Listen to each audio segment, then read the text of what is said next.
स्वागत है आपका रिजवान के लॉजिक में। सेवारत शिक्षक गणित प्रशिक्षण के अंतर्गत आज का तकरीबन हम 3 टॉपिक कवर करेंगे और वो 3 टॉपिक हैं आज के आरेख, माध्यिका, बहुलक और आयत चित्र, और तीसरा रहेगा पाई चार्ट और माध्य।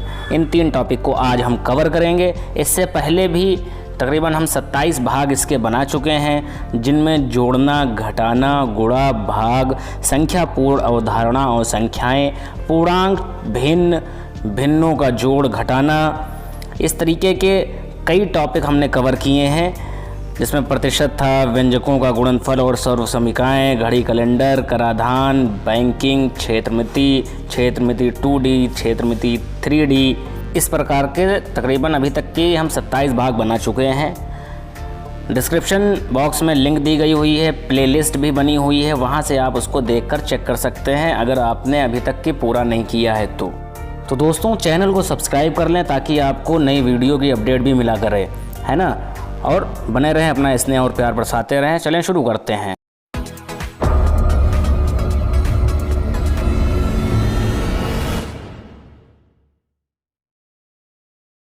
तो पहला एवोल्यूशन हमारा खुल चुका है, आरेख एवोल्यूशन। पहला टॉपिक, किसी सप्ताह में एक फैक्ट्री द्वारा निर्मित कलाई घड़ियों की संख्या चित्र द्वारा प्रदर्शित है। बुधवार को निर्मित घड़ियों की संख्या है। तो ये इसमें चित्र दिया गया हुआ है, चित्र पहले देख लें और बुधवार को देख लें कि कितनी घड़ियाँ हैं, है ना। गिन लें इसे,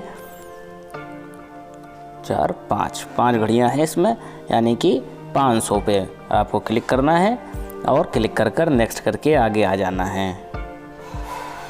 किसी सप्ताह में एक फैक्ट्री द्वारा निर्मित कलाई घड़ियों की संख्या चित्र द्वारा प्रदर्शित है। किस दिन निर्मित कलाई घड़ियों की संख्या अधिकतम थी। अब अधिकतम के लिए आपने फिर से चित्र देख लेना है कि किस दिन इन्होंने सबसे ज़्यादा प्रोडक्शन किया है ना। और उसमें आप देख लें सबसे ज़्यादा इन्होंने जो अधिकतम किया है वो है मंगलवार को। मंगलवार पे आपने क्लिक करना है और नेक्स्ट कर आगे आ जाना है। एक बार फिर से देख लें चित्र। चलें नेक्स्ट करते हैं। किसी सप्ताह में एक फैक्ट्री द्वारा निर्मित कलाई घड़ियों की संख्या चित्र द्वारा प्रदर्शित है। किस दिन न्यूनतम किया है इन्होंने। तो न्यूनतम देखिए, आप देखेंगे शनिवार को इन्होंने किया है सबसे कम, सिर्फ 4 पीस बनाए थे। दिए हुए पिक्टोग्राफ में प्रश्नों के उत्तर देना है आपको। किस दिन बल्ले की बिक्री सामान और कितनी हुई है। तो इन्होंने 4 बल्ले बेचे हैं, देख लें। एक इसमें भी 4 हैं, सोमवार वाले दिन भी और बृहस्पतिवार वाले दिन भी, है ना। तो सोमवार और बृहस्पतिवार पे आपको क्लिक करना है और नेक्स्ट कर आगे आ जाना है। फिर से आपको फ़ोटो देखना है और शनिवार को ये पूछना है कितने बल्ले हुए हैं। तो शनिवार वाले दिन देख लें 3, और एक बल्ले की कीमत उन्होंने 4 बताई है, तो 4 3 12 बल्ले पे आपको क्लिक करना है और नेक्स्ट कर देना है।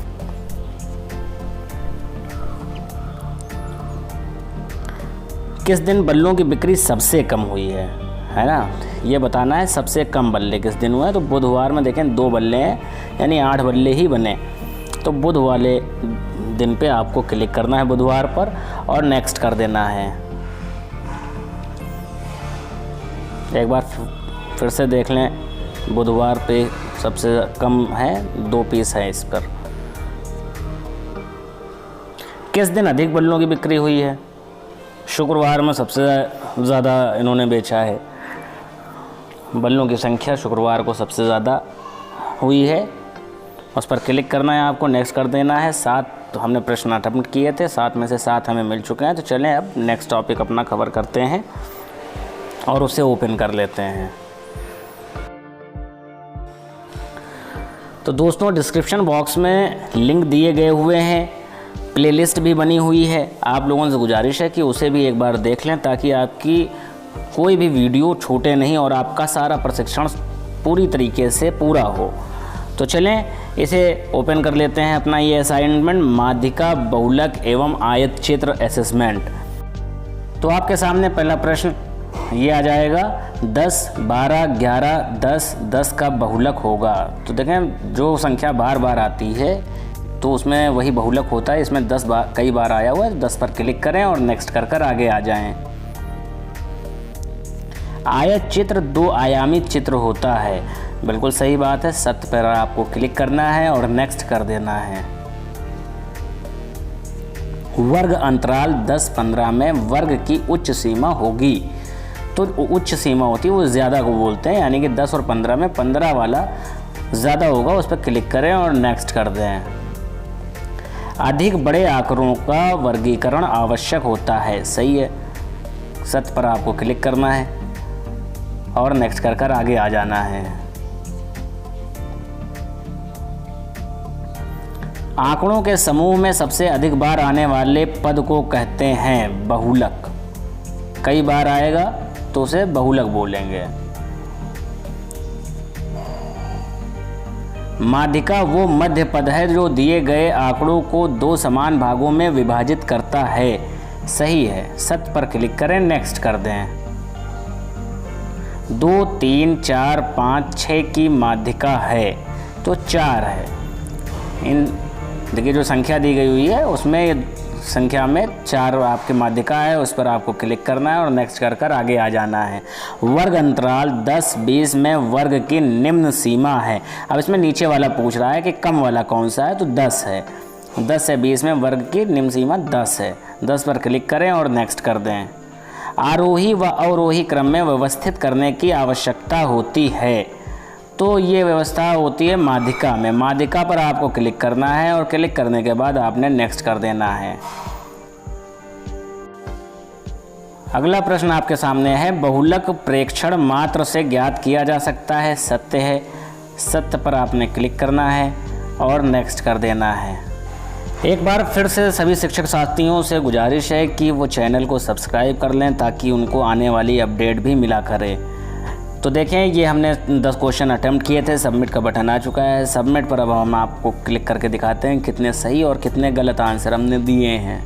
तो चलें सबमिट पर क्लिक करते हैं और ये हमारा आंसर खुल के आ जाएगा। 10 आउट ऑफ 10 हमको स्कोर मिल चुके हैं कि यानी कि ये हमने सही से कंप्लीट किया है। तो चलिए अब अगला टॉपिक अपना स्टार्ट करते हैं और उसे ओपन कर लेते हैं। तो अगला टॉपिक हमारा रहेगा पाई चार्ट और माध्य। तो उस पर आपको क्लिक करके ओपन कर लेना है, पाई चार्ट और माध्य पर, और ओपन करके आपके सामने फिर प्रश्न आना शुरू हो जाएंगे। प्रशिक्षण करना सभी शिक्षकों के लिए अनिवार्य किया गया हुआ है, तो एक बार आप लोग एक दूसरे साथियों से भी डिस्कस कर लें। देखिए क्वेश्चन है, दिए गए आंकड़ों का समांतर माध्य होगा 3, 4, 5, 4, 1, 2 में, तो इसका समांतर माध्य 3 होगा। बारंबारता को अंग्रेजी के किस अक्षर से दर्शाया जाता है? Small F. स्मॉल एफ की से आपको बारंबारता दर्शाई जाती है, उस पर आपको क्लिक करना है और नेक्स्ट कर आगे आ जाना है। प्रथम 5 प्राकृतिक संख्याओं का समांतर माध्य होएगा। देखिए क्वेश्चन आप सही से पढ़ लें, प्रथम 5 प्राकृतिक संख्याओं की बात हो रही है, तो इसमें आपको आंसर करना है 3। 3 पर आपने क्लिक करना है और नेक्स्ट कर आगे आ जाना है। नेक्स्ट कर दीजिए। दिए हुए पदों के योगफल में पदों की संख्या में से भाग देने पर प्राप्त होता है। इसका आंसर होएगा समांतर माध्य। समांतर माध्य पर आपने क्लिक करना है और नेक्स्ट कर आगे आ जाना है। आंकड़ों में से किसी एक आंकड़े के आसपास पाए जाने की उनकी प्रवृत्ति को क्या कहते हैं? केंद्रीय प्रवृत्ति। केंद्रीय प्रवृत्ति पर आपको क्लिक करना है और नेक्स्ट कर देना है। नेट स्लो चलने का नमूना देखें। मतलब क्लिक कब करते हैं, क्लिक कब होता है, कितनी देर में प्रोसेस होता है, अब हुआ है। अब नेक्स्ट क्वेश्चन आना चाहिए। हाँ आया। आंकड़ों को क्रमबद्ध करने से समांतर माध्य का मान बदल जाता है, ये कथन असत्य है। असत्य पर आपको क्लिक करना है और नेक्स्ट कर आगे आ जाना है। व्यापक रूप से इस्तेमाल की जाने वाली केंद्रीय प्रवृत्ति की माप है समांतर माध्य। समांतर माध्य पर आपने क्लिक करना है और नेक्स्ट कर देना है। प्रथम 3 सम संख्याओं का समांतर माध्य होएगा। क्वेश्चन ध्यान से पढ़ लें, सम संख्याओं की बात हो रही है, इसलिए इसका होगा समांतर माध्य 4। क्लिक करें और नेक्स्ट कर आगे आ जाएं। वृत्तारेख में विभिन्न आंकड़ों को वृत्त की त्रिज्या खंड द्वारा निरूपित किया जाता है, सही है। सत्य पर क्लिक करना है और नेक्स्ट कर देना है।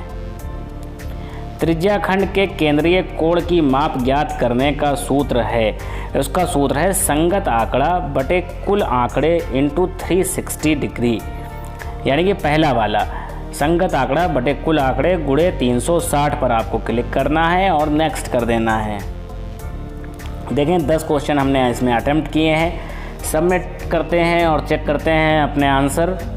देखिए हमें स्कोर भी 10 में से 10 मिल चुके हैं, यानी कि ये हमारा असेसमेंट कायदे से कंप्लीट हो चुका है।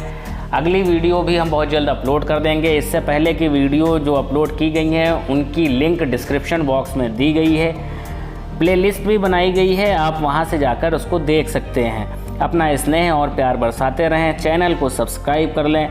कोई भी क्वेश्चन अगर आपको या कोई टॉपिक है वो कमेंट बॉक्स में आप आकर हमें बता सकते हैं। अल्लाह हाफिज़, जय हिंद।